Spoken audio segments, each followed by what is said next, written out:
The AI market has become full of AI scamming gurus, and the whole mission of this video is to change that. So, if you give me 15 minutes of your time, I guarantee you will be able to use this information to make a fuck ton of money with AI the proper way, the way the gurus do not tell you.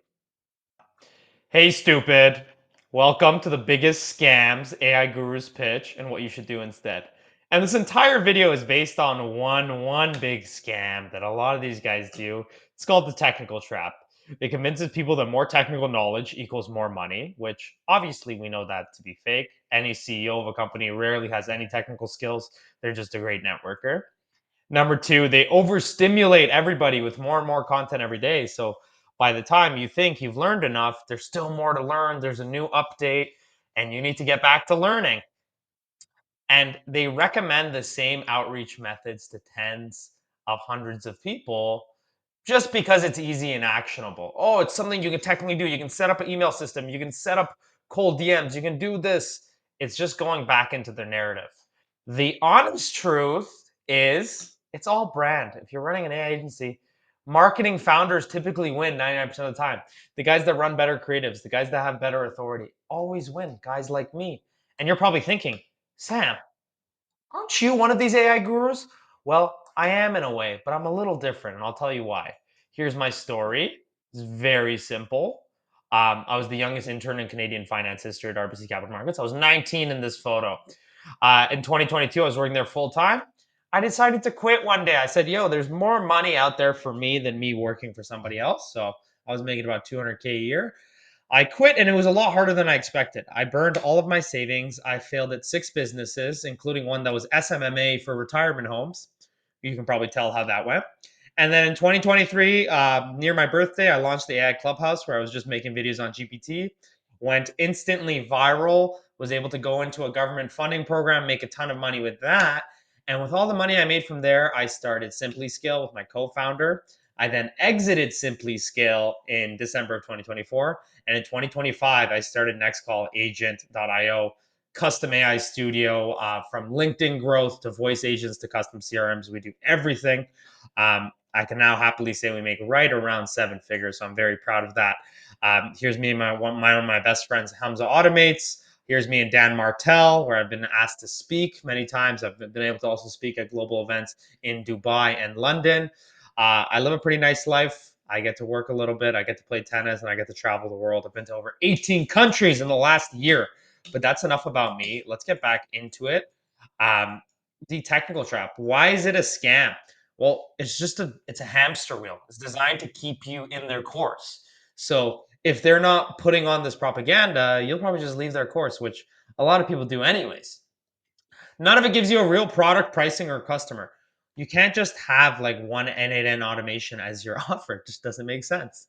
And they really make money off of the dopamine hit of learning. It replaces the actual business progress. When you learn something or you create a test project and it's working and you show your friends and they're like, that's progress. That's not progress at all. Um, and they also use complexity as proof of authority. So I've seen a lot of this on LinkedIn and on Instagram, but they'll just literally do the biggest N8N automation they can with missing nodes, and it generally doesn't work. But they'll push it on people, thinking, "Oh, if you make this, you'll make a ton of money." It's not. Nobody's making real money in tutorials or any of the technical stuff. I know some of the richest AI agency owners in the world, and some of them are dumb as a rock, but they're great with people. Um, the real truth is understanding value positioning and distribution. That's all that matters. Even a mediocre product with really good distribution will make you a ton of money. The technical part actually comes after you've validated whether an offer or an idea is worth it. Here's what I think you guys should do instead in general, and I'm going to go through the other scams to be very specific, but you need to learn enough just to execute one real offer. You can build something very tiny at start, get paid, refine it, and then repeat it. So what I've seen people do is they'll create an automation system for one niche, like let's say dentists, and then they'll go create a software for dentists for one of those specific functions. And it's repeatable, it's very easy. And I'll show that in one of the next future videos. Um, Technical skill compounds when it's tied to market need, not curiosity. In my opinion, when you're getting paid to be technical in something, you have much more of an incentive. So a lot of times clients pay me for one-off projects, but I treat that as a learning technical opportunity. And I develop the skills as I need them rather than just having a bunch of skills and then deciding what to do after. But let me go into the other different scams, and there's actually a lot of them, but yeah, so let's start off with the first one, which is one of my favorites. It's the a local trap. They'll tell you, "Hey, sell to local businesses like mom and pop shops, plumbers, nail salons." I've heard so fucking stupid. Um, and you can just sell them in person too. You can just walk up to them, or like if they're a family friend. Um, it actually never works out because these businesses don't have systems. They have no tech stack typically. They have no budget, so like already uphill battle here. Um, you'll just spend hours like literally trying to teach somebody something that they'll never understand, and they don't even see it as value, right? And you're automating chaos. So you think you're doing this company a big service, and you think you're making a bunch of money, but you're actually making it a lot more complicated for them, and they'll just revert back and be pissed at you. Um, Even if you do close a deal, it's usually like you'll see it on the next trap too. It's usually like 500 bucks, 1,000 bucks, 2 Gs for like a lot of work. And especially you can't get them on monthlies. I have friends that work in enterprise sales for local restaurants that actually do pretty well. And they're like, no, we already have too much subscriptions. So unless your service really, really hits it on the nail, they're too budget constrained. I think where you should go instead, I have a simple rule that I use for the companies I target with Next Call Agent: 1 to 10 million annual recurring revenue, 5 plus employees, because that shows they have a team, they have areas to actually do it. And you want to look for companies that are somewhat mature. Law, logistics, finance, healthcare. These companies have budgets set for automation, for AI, for whatever investment in their services, and they're not going to be cheap. They're not going to like rush you and say, "Oh, you need to get this done tomorrow." They're already doing well. Um, and don't look for actual like problems of like people. Look for actual processes that naturally need some level of layer of automation, whether that's twice a day, 3 times a day, 4 times a day, the more per day, more you can automate. um, I would build one clear system that drives measurable outcomes too. So even if you are targeting local, like make it a very clear infrastructure. uh, Post content around these results, not around like local business. Like we got an HVAC shop, a million clients. No one really cares about that. But if you do work with, a Fortune 5,000 company, a Fortune 500 company, maybe you do work with a lawyer, that brings in a lot more authority and overall scale to your business. You're here to automate. You're not here to do the other shit. That's what I want you guys to know. And second, the affordable retainer trap. So gurus go like, hey, because they know you can't close because you don't have formal sales training. It's very hard. They'll go and say, hey, let's go in, charge them 500 bucks a month, and that's $6,000 in a year. Well, a lot of times the build cost is more expensive. It's going to take you a bunch of time. And if the client doesn't renew, you just severely underprice everything. They also say once you have a few, you can raise your prices later, but you're constantly in this hamster wheel of really, really shitty, cheap clients because that's what it attracts, right? But it keeps you broke and busy, and that's what they want, right? Cheap clients demand the most and value the least. Bro, they won't even pay you sometimes. It's ridiculous. You'll spend all time just doing random things to keep them happy. In reality, like you should have a system that they're buying into and it's making good impact on them. And you're just renting your time with a lot of these guys. It's not worth your time and you're renting it. You're exchanging time for money purely with no potential of other stuff. And usually the affordable retainer and the local trap go hand in hand. Um, the second cash gets tight for them too, like you're one of the first people they cut out. I think what you guys should do instead is fixed fee, outcome based projects, not like, oh, we'll just automate your business and you pay us per month. I think you could do a 3K system that saves them 50 hours a month or gets them certain amount of booked calls. Beats like having 10 of these shitty little retainers with really bad clients. Um, and you want to make your offer defined. You want to say like, "Hey, this is your business now. This is what we're going to do. This is how it's going to be seen at the finish, and here's the transformation you're going to go through." That type of story to clients wins, and that means you can sell for more expensive than 200 to 500. Um, you also want to do the price on value delivered. Hey, we're going to charge you 3K a month, but we're going to bring you 10 really highly qualified clients. Your average rate of client, your average offer is 5K. So even one of this gets you 2K profit. And then you have the long term value of the client, which is way more. So you can justify the ROI way more. And you want these projects to build the case studies or build the base of your AI SaaS, whatever you're trying to do there. That's what'll actually go in. No one will care if you charge 500 bucks a month and got a guy like 3 sales calls in a month. It doesn't really matter. Next method or next trap, I'd like to say, cold outreach trap. Yo, just send 1,000 cold emails a day. Send 50 Fiverr applications or Upwork applications. It's all a numbers game.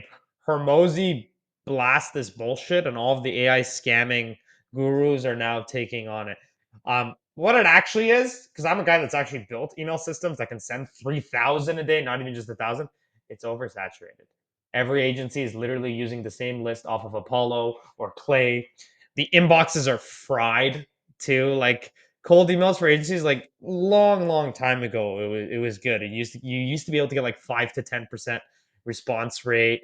Now it's mostly the people that respond to cold email too usually aren't high quality, because high quality people rely on referrals in their network or people they know of.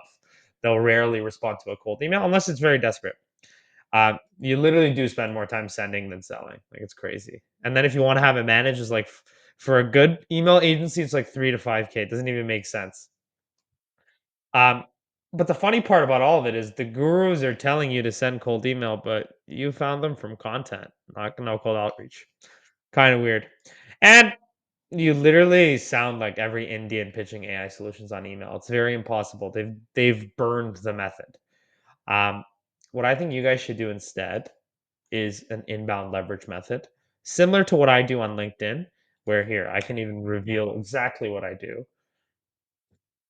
It's super simple. Um, I let it go on here. As you can see here, I'll even show you guys my analytics just so I have a bit of good proof within it. This is the last 7 days is a really quiet week for me. Let's go past 365 just to give you guys 1.2 million, not bad. I think I started in March and it's October today. Oh, I actually started on March 14th. That's beautiful. It's been let's say 7 months, 1.3 million impressions. What I do here is really simple. And a lot of people, I post my lead magnets and I give it off to people and I just start having a bunch of conversations on this right side. That's it. That's my game, and I get my VA to go in and book calls for me here. But everybody in my comments is a potential client, whether it's a student, whether it's a agency client, they literally come to me. That's what I would recommend. I also have this on Instagram. I have this on a lot of different ways. I'm going to do a video of my whole process later, but I do think I run one of the tightest ships in AI. Let's go back. Um, Apart from that, you need authority content. You need case studies. You need video demos. You need you with other powerful people, whether it's even a picture like that picture I have with Demartel. Simple as that. That does a lot to people, especially people that are probably your end clientele. Um, Send some warm DMs to people that engage with you too. Start a conversation. Business is done through conversations. It's not done through forced cold email. It's like think of a girl that gets catcalled. That's essentially what an email is, right? A cold email. You're hoping, oh, she thinks I'm cute and all. No, it just doesn't work anymore. You need intros. You need people to know who you are. You need people to hear about you. That's what I've done. I've never had to do cold email or even paid ads, and I've been very successful. Um, Use your first build as proof. That's going to be your leverage layer. Like every time you make a first build, don't think it's like, oh, it's, the job's done and we got paid. No, regurgitate that, adjust it to the niche that you're working with, and go. Um, Distribute proof, man. Show why they should work with you, not begging them because you'll guarantee A, B, C, D. That's retarded. There's no point of that. Perfect. Oh, what the hell? Let's go to the next one. This is the niche trap. A lot of people, especially the gurus, love telling everyone to get a niche. Focus, be very. No, you can't grow this and that. It's not really what it is, man. It's false clarity. You're guessing what's a good niche because you talked to GPT for 10 minutes. You pick random industries, you burn months trying to like learn how they are, what pain points they have, and you still will have no clients. It traps you in like this theoretical mode where you're making something, but you don't even know your client. The gurus push it because it's easy, it sounds strategic, but it kills what you're actually good at. What you should do instead is start broad, pitch to as many niches as possible, see which niches actually resonate with you. And that's so easy. And you'll actually see, hey, like if you do a dentist post, you do a doctor post, you do a lawyer post, and the dentist post gets 500 comments and the others get 20, you might be better off for dentist. And let your story decide. If your dad was dentist, if your mom was dentist, if your mom, whatever, in your family, you interned at a dentist shop, at a dentist clinic one day. That doesn't matter. That's your story, and it'll make it a lot more believable, and you'll be able to work with those end clients. Whereas if you're just some kid out of high school with nothing, and you're just saying, "Oh, I do AI automation for all types of companies," you're fucked. Um, I think a lot of times your niche finds you too, the type of person you are, how your systems are built, your results, your proof momentum. It'll naturally find. So I wouldn't stick to a niche, and I would look at your own story throughout it all, and just experiment with different niches. Show the system, but adjust it for each niche, and then in that way you can experiment much faster. You can move back or move forward much faster as well. The market that resonates the most becomes your lane and your niche naturally. That's it. If you made it all the way to the end of the video, I'd just like to personally thank you. I know the market is very tough to understand, so for you to sit down and take time out of your day to properly understand, I commend you. Um, I do have a one-on-one program for people that are either in their agency, starting their agency, or just want to accelerate to a new level. You can apply for that below. I don't push it at all. I really only want people that want to work with me. And secondly, if you do have a company and you want AI agency work done and you don't trust these AI gurus, you can also book that in below. And I always like to end off on my favorite quote of all time. May you never let success get to your head and failure to your heart.